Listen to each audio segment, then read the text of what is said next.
Chapter 8. Now the Lord said to Joshua, Do not be afraid, nor be dismayed. Take all the people of war with you, and arise, go up to Ai. See, I have given into your hand the king of Ai, his people, his city, and his land. And you shall do to Ai and its king as you did to Jericho and its king. Only its spoil and its cattle you shall take as booty for yourselves. Lay an ambush for the city behind it. So Joshua arose, and all the people of war, to go up against Ai. And Joshua chose 30,000 mighty men of valor, and sent them away by night.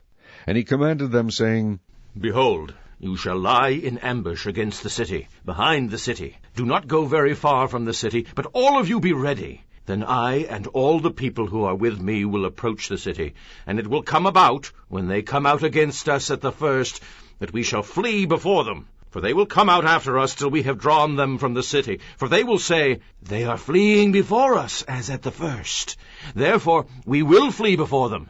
Then you shall rise from the ambush and seize the city. For the Lord your God will deliver it into your hand. And it will be, when you have taken the city, that you shall set the city on fire. According to the commandment of the Lord you shall do. See, I have commanded you. Joshua therefore sent them out, and they went to lie in ambush, and stayed between Bethel and Ai, on the west side of Ai. But Joshua lodged that night among the people. Then Joshua rose up early in the morning, and mustered the people, and went up, he and the elders of Israel, before the people to Ai. And all the people of war who were with him went up and drew near, and they came before the city, and camped on the north side of Ai. Now a valley lay between them and Ai. So he took about 5,000 men, and set them in ambush between Bethel and Ai, on the west side of the city. And when they had set the people, all the army that was on the north of the city, and its rear guard on the west of the city, Joshua went that night into the midst of the valley.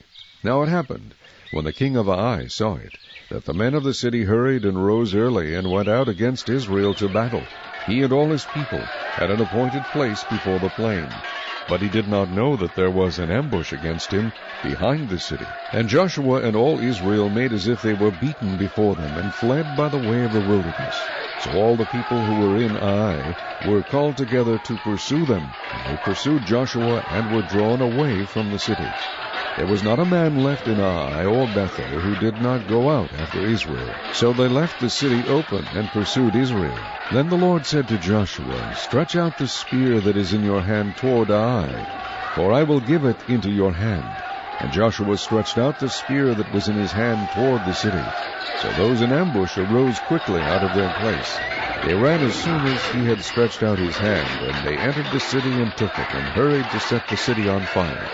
And when the men of Ai looked behind them, they saw, and, behold, the smoke of the city ascended to heaven. So they had no power to flee this way or that way.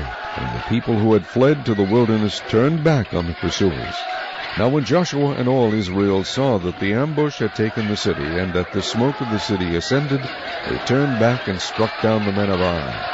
Then the others came out of the city against them, so they were caught in the midst of Israel, some on this side and some on that side.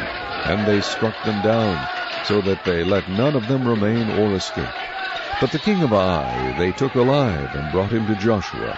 And it came to pass, when Israel had made an end of slaying all the inhabitants of Ai in the field, in the wilderness where they pursued them, and when they all had fallen by the edge of the sword until they were consumed, that all the Israelites returned to Ai, and struck it with the edge of the sword. So it was that all who fell that day, both men and women, were 12,000, all the people of Ai. For Joshua did not draw back his hand, with which he stretched out the spear, until he had utterly destroyed all the inhabitants of Ai.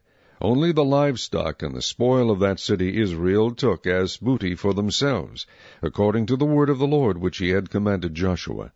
So Joshua burned Ai, and made it a heap forever, a desolation to this day. And the king of Ai he hanged on a tree until evening. And as soon as the sun was down, Joshua commanded that they should take his corpse down from the tree, cast it at the entrance of the gate of the city, and raise over it a great heap of stones that remains to this day. Now Joshua built an altar to the Lord God of Israel in Mount Ebal, as Moses the servant of the Lord had commanded the children of Israel, as it is written in the book of the law of Moses, an altar of whole stones over which no man has wielded an iron tool. And they offered on it burnt offerings to the Lord, and sacrificed peace offerings. And there, in the presence of the children of Israel, he wrote on the stones a copy of the law of Moses, which he had written. Then all Israel, with their elders and officers and judges, stood on either side of the ark before the priests, the Levites, who bore the ark of the covenant of the Lord, the stranger as well as he who was born among them. Half of them were in front of Mount Gerizim, and half of them in front of Mount Ebal, as Moses the servant of the Lord had commanded before, that they should bless the people of Israel. And afterward he read all the words of the law, the blessings and the cursings, according to all that is written in the book of the law. There was not a word of all that Moses had commanded which Joshua did not read before all the assembly of Israel, with the women, the little ones, and the strangers who were living among them.